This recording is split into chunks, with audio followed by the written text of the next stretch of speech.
Thank you everyone for joining in from wherever you have joined in from. I'm from India and Chloe's from the UK. So we have tuned in from our night and evening, and we are glad that you've been able to tune in with us today. This is our first live in the Healing is Leaving series, and today we have Chloe with us. And it means a lot for you to choose to spend your time with us at this hour of your day and listen to our conversations about what we're about to share.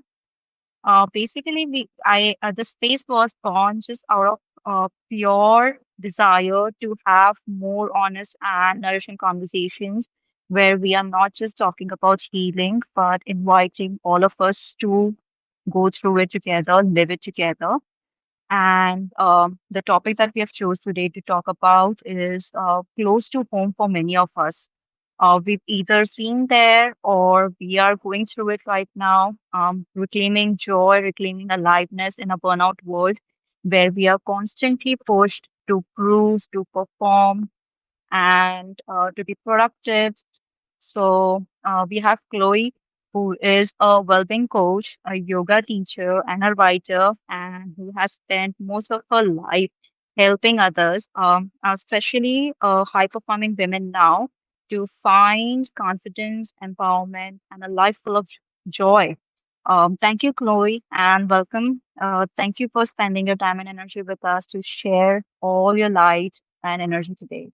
Thank you for having me, Janky, and everybody. Hello, it is wonderful to be here. I'm excited for this convo. Yeah. So, Chloe, I just want to, since this is the first time even we are connecting, I would love to know, where you're coming from. How did your healing journey start? When did you realize that the way you were living or moving through life was something not what you were expecting out of your own life? Sure, it's such a great question. I think, like, I'm a yoga teacher, right? I've been teaching yoga for a decade, even longer, maybe. And you would think I would start by saying, yeah, when I found yoga, it was all like sparkles and light, and my life was easy. Um, but that wasn't the case. So, really, like, this kind of nervous system healing came about because I was burning out over and Mhm. over and over. And I had everything that I wanted, right? So pre-COVID, I had opened a yoga studio just a year after beginning teaching.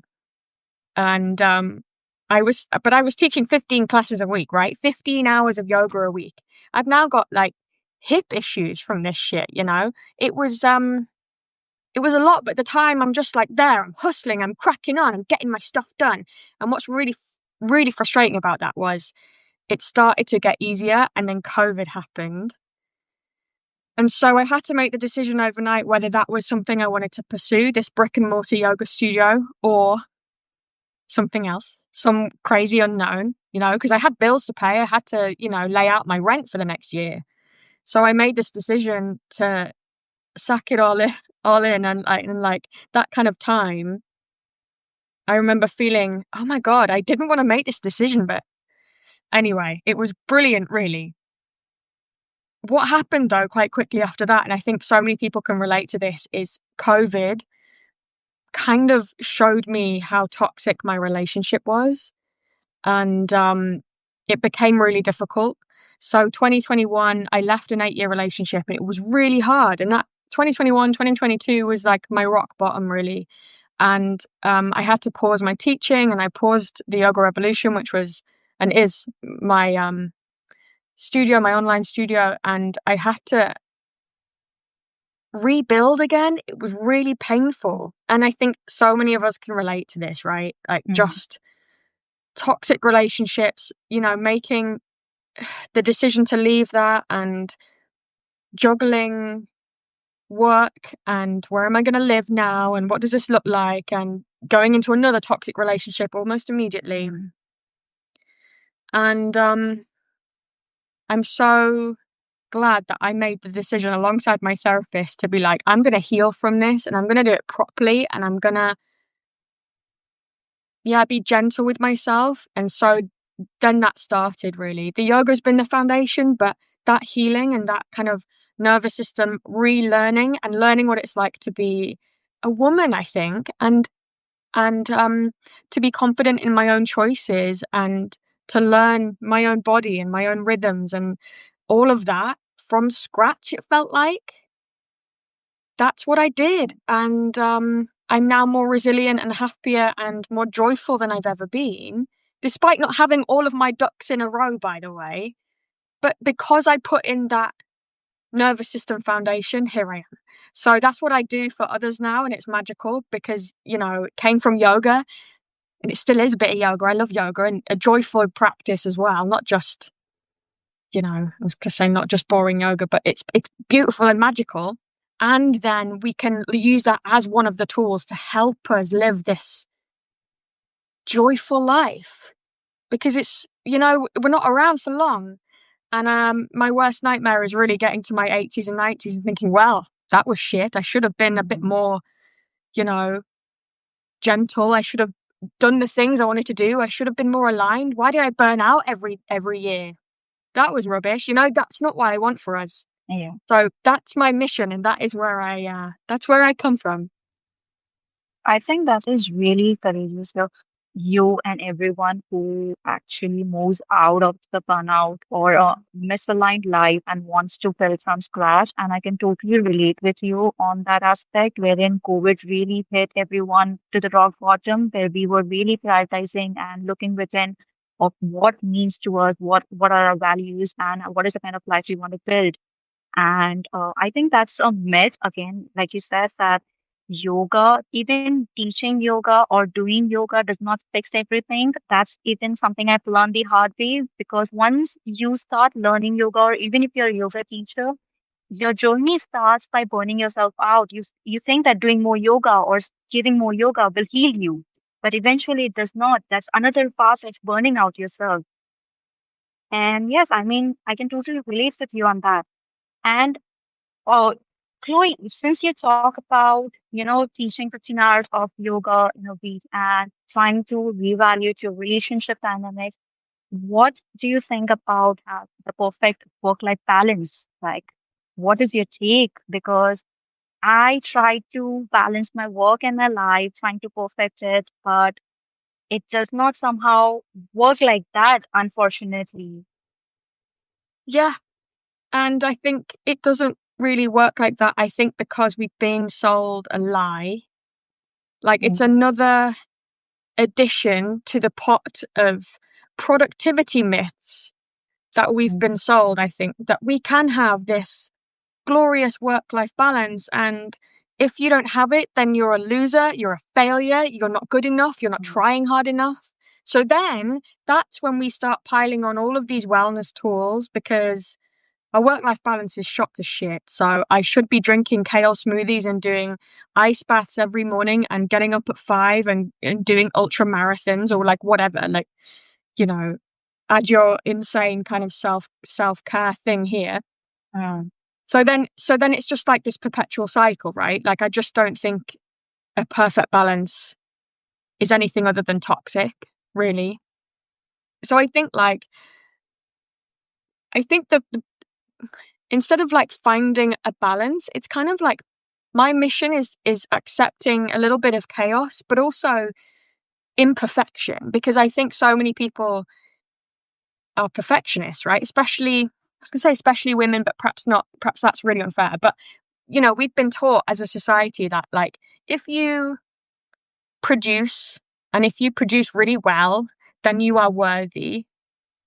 Mm, And so when we're starting to flail a bit and life is crazy and you have like kids and a massive career and, a mortgage and friendships and mm, relationships and la, la, la, and you've got to like take care of yourself. It's insane. How are we supposed to keep on top mm, of all of that?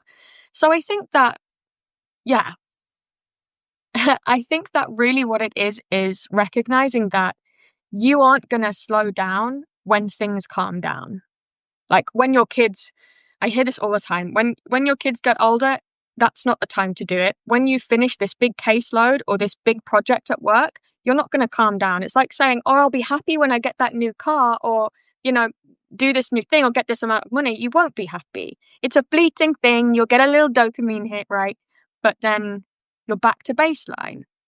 And it's the same with this stuff when we say, I'm going to do this, find my balance, my work-life balance when things calm down. You won't, my friend, because been there myself. You fill that space when things have calmed down with more stuff and more Hmm. chaos because we have, and I could rant about this for a long time, but like social media, the use of our phones, I've actually had a day of it myself. Like, it's amazing how we can't sit still for 5 minutes without filling that time with, I should check my notifications, like waiting for a bus. I take public transport to London a lot, and it's amazing.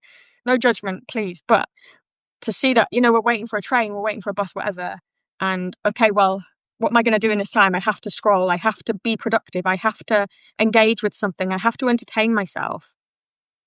Anyway, I'm waffling, but my point is that, like, it starts right here in these tiny little gaps and moments we have in our days that aren't feeding our kids or doing our work or doing the things that we need to do to keep our lives afloat.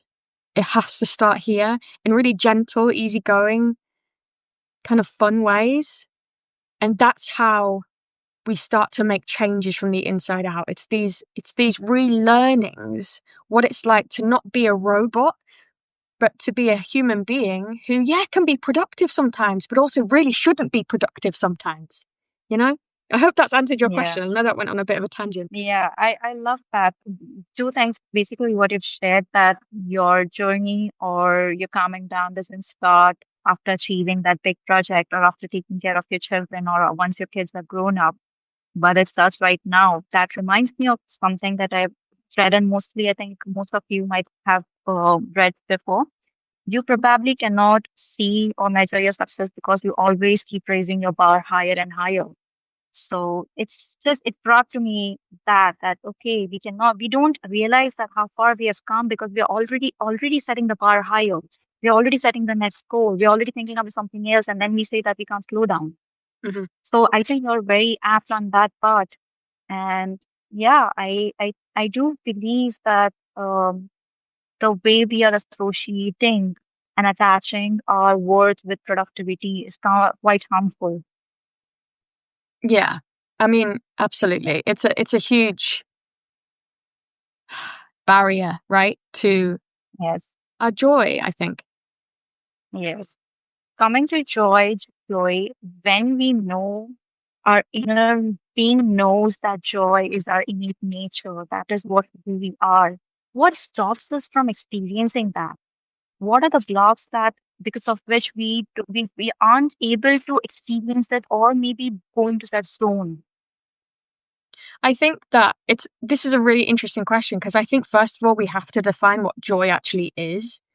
And I think it's misconstrued so often, right, as like, you know, the morning you wake up when you're going to Greece for the week, right? Or your wedding day or the day your kid's born and I can't relate to that. I don't have them, but we see joy as these kind of fleeting moments of like, woohoo, everything's going the way I want Mm, it to go. But actually, mm, I see joy differently. Of course, joy lives there too. Um, but I think joy can be found, like you said, it's an innate thing that we can find every day. If, and only if we're kind of able and capable enough to notice it. So the barrier I feel like most of us have to living a more joyful life is everything we've been speaking about, right? Basically, it comes under the umbrella that I speak about of nervous system dysregulation. But put that into day-to-day terms, and it's you are not allowing yourself to be bored. I was talking about you can't wait for a bus for 10 minutes without being entertained. You're um, multitasking, you're eating food quickly, you're not spending enough time on your relationships, you're not sleeping well, you are overworking, you are productivity machine, and you think that that's what you need to do. You think burnout is normal. You think, um, it's okay to only get 4 hours of sleep at night. And do you know what's so funny? Because I've got my boyfriend in my mind when I talk about this. It's so funny. And I'm like, come on, just try a bit harder to like balance your life. But it's true. Like when we're running on fumes, like joy don't run on fumes, babe, So my philosophy and what I've experienced in my own life and what I see in my clients' lives is that when you start to actually sweat the small stuff in terms of, and by that I mean the everyday experience of what it's like to be a human being in a very biological, evolved body, as opposed to a robot body, then joy becomes inherently more accessible. When you start to take care of yourselves properly, like you've never been taught before, we have to relearn this stuff. It's insane that we don't talk about this stuff more often. When you start to do it, though, life becomes more joyful. It just does. Because you've got space, you've got clarity, you've got support and resilience and health. Like, this isn't about, I'm going to take care of my body so that in my 80s, I'm strong and fit. Yeah, that's great. But also, what about right now? What about right now? Are you going to just work till 9 p.m. because, you've got some arbitrary deadline that you need to stick to and you're going to do it at all costs? Or are you actually going to say, and I know this isn't easy when we're employed by horrible bosses or even nice bosses with deadlines, but it's like, how can we recognize and prioritize the magic in our lives and the goodness and the feeling alive and the slowing down and I hate the word self-care, but the self-care. When we do that, life becomes inherently more joyful. And then this is what I always say, when you're in your 80s and 90s, my grandma's 92, and I I look and I think, when I'm your age, grandma, I want to be exhausted because I did everything I could to live joyfully and encourage that in other people. Because we are going to get to our 90s and hopefully Yeah. at some point. Yeah. But we run around thinking that life is going to continue on forever, or some sort of vampiric species, and we can keep going forever. We can't. We can't. It's a long-winded way of saying nervous system regulation leads to joy. I love that. I love that how you put it. And while we might look at self-care and all the wellness routines that we inculcate during our day-to-day lives, I have also experienced and I've learned more about it, kind of an overwhelm due to wellness. It's kind of a checklist we do when we especially start our journey. We learn that, okay, journaling is good, meditation is good, yoga is good. And that list keeps piling on and on and on until it exhausts yourself and it becomes another productivity list. So, what is your experience and how do you deal with that with your clients, with yourself on an everyday basis? Yeah, I mean, me too. I've been there so often. Because this is the thing, though. We've been taught to do more. I've got low power mode for some reason. Give me 1 second. It should be charging. But we've been taught to do more. So we kind of apply this hustle culture, which is all pervading in our culture, in our society, right? We're basically putting that lens into our self-care. And this is the thing. If we're not doing these things with an underlying understanding of why we're doing them, then it is going to turn into this hustle kind of culture. This, I must do this at all costs. I must. I think the thing is as well, social media and these wealthfluencers who are Yeah. just, well-intentioned, just, ice baths and meditations and silent retreats and yoga retreats. And you must do an hour and a half of Ashtanga every morning for 6 days a week. And you must eat, like it was insane. I saw on Instagram a few months ago, and I'm basically not on Instagram anymore. I can't stand the platform.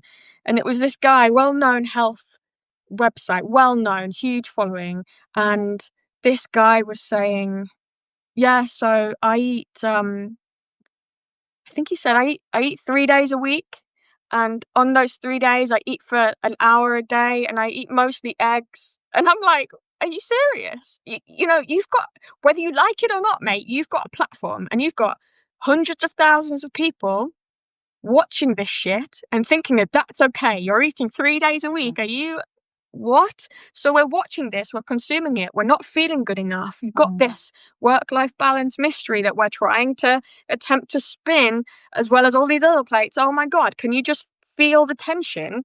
I should be eating 3 days a week. Holy shit, on top of everything else. I don't know how to do that. Therefore, I'm not good enough, or I need to try harder, or both.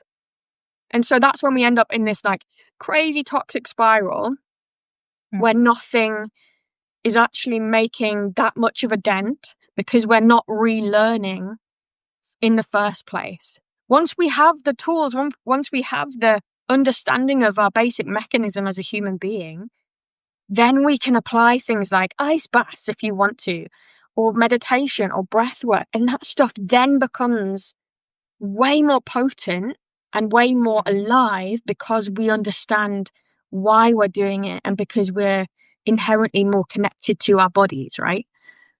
Yeah. I think that's a lovely thing that you've shared. I think that's how I have been moving around with. I mean, some days meditation works, while other days journaling your thoughts out randomly just works. But I am not sure if both of those things work every single day. It's just basically tuning in with your body and listening to it very inherently, actually. That's a very beautiful thing to put it that way.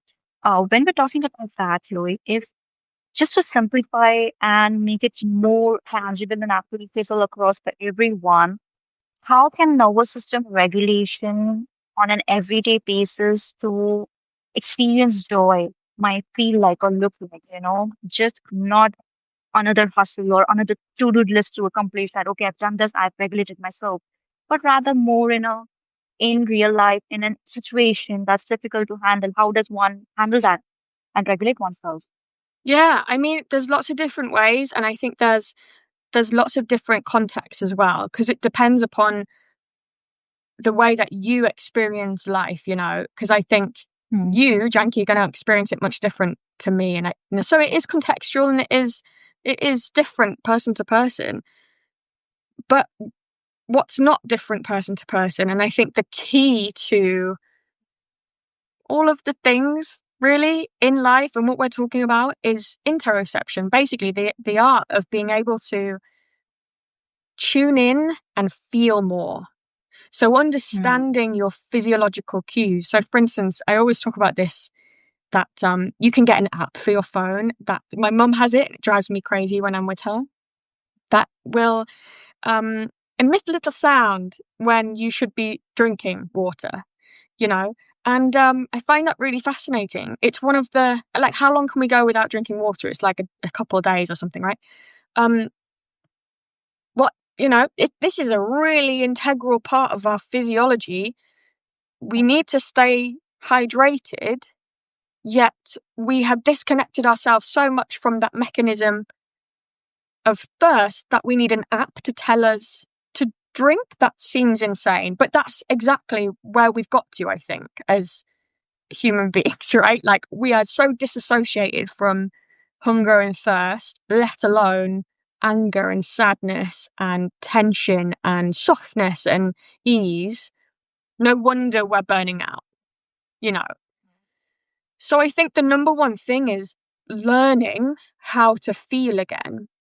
And so things like NSDR, non-sleep deep rest, yoga nidra, same thing. Practicing these things, practicing body scans with someone to guide you. It's wonderful, even for 10 minutes a day. In the same way, meditations can help you, meditations that guide you through sensations.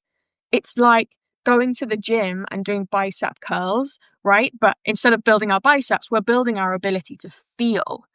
Because once we have built that ability to feel and to notice nuance, then it's easy then to put those tools on top and to say, Mm. oh, I need meditation right now. Oh, I need to just shake it out right now. Oh, I need that playlist.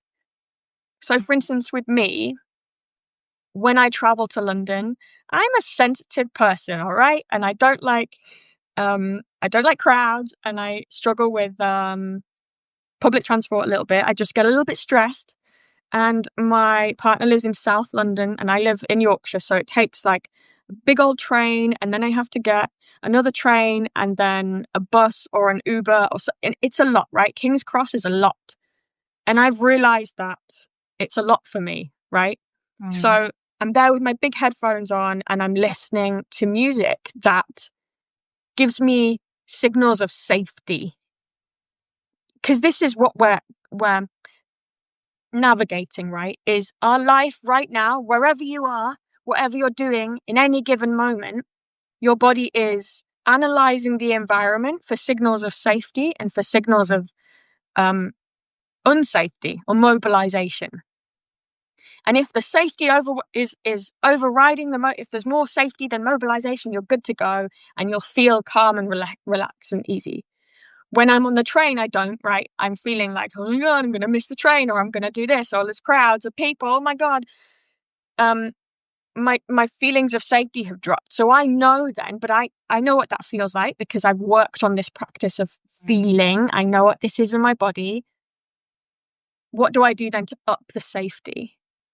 So then we pile on the nervous system regulation tools, which, like, yes, can be breath work and meditation and yoga and la la la, but can also be music or dancing or connecting with a girlfriend, or a guy friend, or any friend, reading, or like literally, stroking a dog, drinking tea. There are so many ways, but unless you learn to feel, you're not going to know the little cues and the ways that are unique to you. And I think that's what's magical.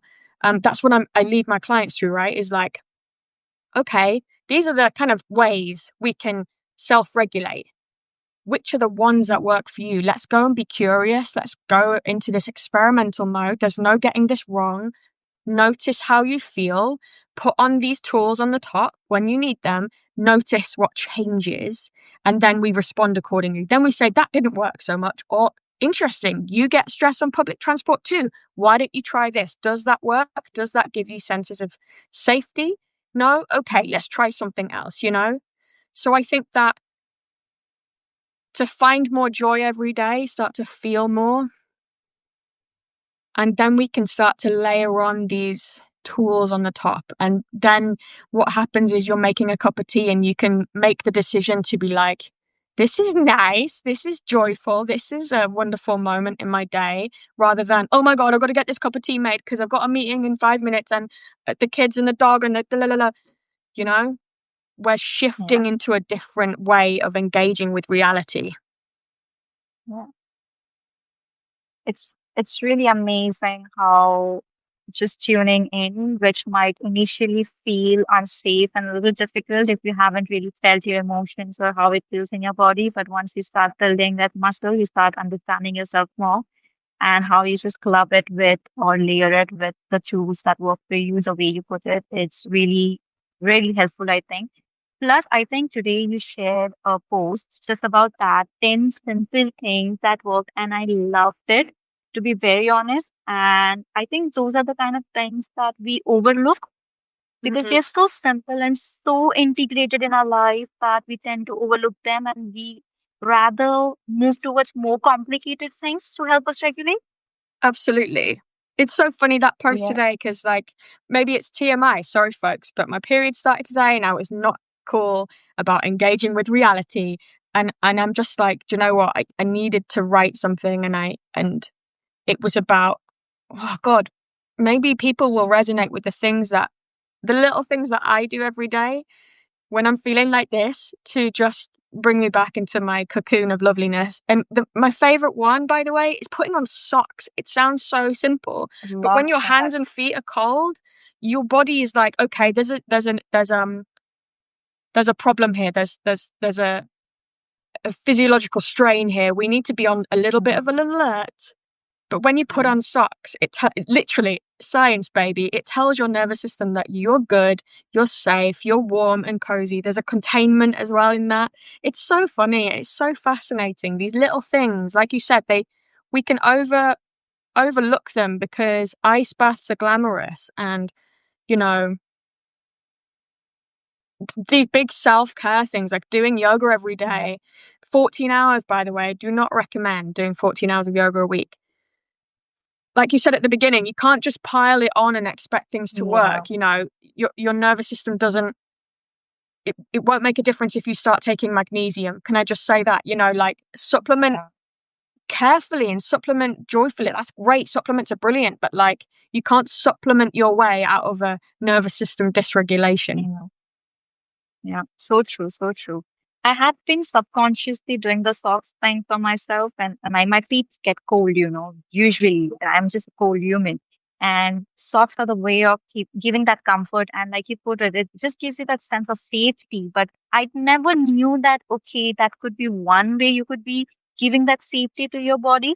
And other thing, absolutely simple that you mentioned was lying on your carpet. Oh my God, that when I read it and I'm like, why haven't I ever thought about that? Yeah. Yeah. It's as simple as that. And when I was reading it, I was just sitting on my carpet. I had my beanbag over my carpet and I was just reading it and I'm like, okay, it's so simple right in front of you. And you never thought that, okay, the ground, just taking the support of the ground just to support you, just to give you that safety. It's so simple. I mean, and this is what we do in Shavasana, right? For any yogis watching this. At the end Yes. of yoga, we do Shavasana, this corpse pose. And sure, some Yes. people have stuff going on. We might lie on our sides, we might use bolsters, props, whatever, but we are lying on the floor. Yeah. In this Yeah. corpse pose, there's something really beautiful about that. And if you think about the journey of a yoga class, it is perfect nervous system regulation, right? We Yes. we move up the Yes. ladder. If we're talking polyvagal theory, we move up the ladder and we shift back down. Mhm. It's a magical thing. And I'm the first person that gets anxious. I'm an anxious person, right? But the best thing on a night when I'm feeling it is do that, lie on the floor, stick a cushion under my butt, like I said in the article, feet up. Yeah. Just lift your feet up. It's insane how quickly this can help you feel. And then, some easygoing show on in the background. It's so Yeah. underrated. It isn't a 5 grand meditation retreat. It's not, you know, 300 quid smart watch thing. So we're perhaps glamorizing it less, but it is magic. It is magic. Yes. Yeah, I would agree with that. I absolutely love lying down and hugging myself, having my knees closer to my chest. It's just like the best hug that and the warmest hug that I ever need. I think that's the first thing that I do when I feel a little restless. I need someone to talk to. It's just like, okay, let me just hug myself. I And love it just that. works. It just works wonders. It's nothing more, nothing complicated. Like you said, it's not glamorous, but it it is those unglamorous thing, non-glamorous thing that actually really helps you regulate in the real life, not the social media ones, but in real life.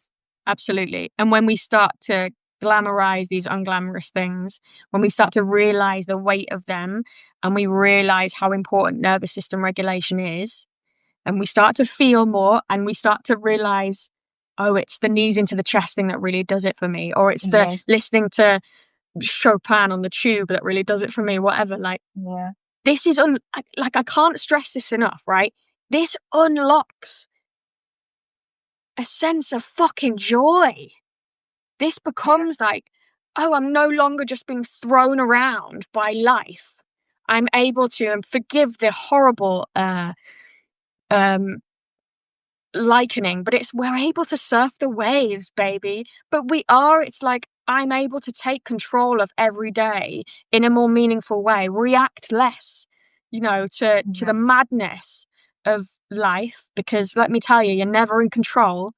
We become less like toddlers and more like actual mature adults, but no one's taught us how to do this. No one's taught us to Absolutely. feel more. Are you joking? There's no money in that.